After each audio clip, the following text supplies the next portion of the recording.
Question के माध्यम से हम लोग समझते हैं कि किसी भी एपी का सार्वंतर यानी कॉमन डिफरेंस कैसे फाइंड आउट करते हैं। अगर ये क्वेश्चन अगर आपको आता है तो आप लोग आंसर जो है वो कमेंट जरूर कीजिएगा, ठीक है। तो चलिए देखिए, क्वेश्चन है आपका कि एपी 4, 10, 16, 22, 28 ऐसे करके इन्फिनाइट सीरीज तक ये जा रहा है, यानी अनंत तक जा रहा है। तो पूछ रहा है कि का सार्वंतर क्या होगा, यानी कॉमन डिफरेंस क्या होगा, इनके बीचों का जो कॉमन डिफरेंस। आपके पास ऑप्शन भी है, आप लोग ऑप्शन का सही उत्तर कमेंट कर सकते हैं, ठीक है। तो बाकी सार्वंतर निकालने के लिए आपको याद रखना पड़ेगा कि सार्वंतर का जो फॉर्मूला होता है वो क्या होता है, जिसे हम सी डी या सी डी भी कहते हैं, वो होता है a2 minus a1। a2 minus a1 याद रखना है, ठीक है।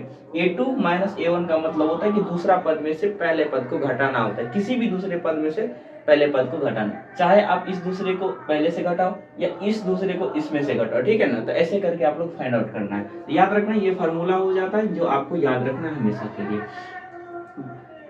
ठीक है। तो यहाँ पे देखिए पहला पद हम ले लेते हैं ये, तो मेरा a1 का जो मान हो जाएगा वो क्या हो जाएगा 4, ठीक है। मेरा a2 का जो मान है वो क्या है a2, वो a2 है आपका 10, ठीक है।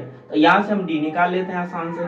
तो d बराबर क्या होता है हम जानते हैं a2 माइनस a1, ठीक है। यानी कि 10 में से 4 को हम माइनस करेंगे तो कितना आता है मेरा 6। तो इसी प्रकार से जो है हम किसी भी एपी का सार्वंतर फाइंड आउट करते हैं। तो आपका कौन सा जवाब सही है, ऑप्शन नंबर बी, ठीक है, जिसका सही उत्तर है 6।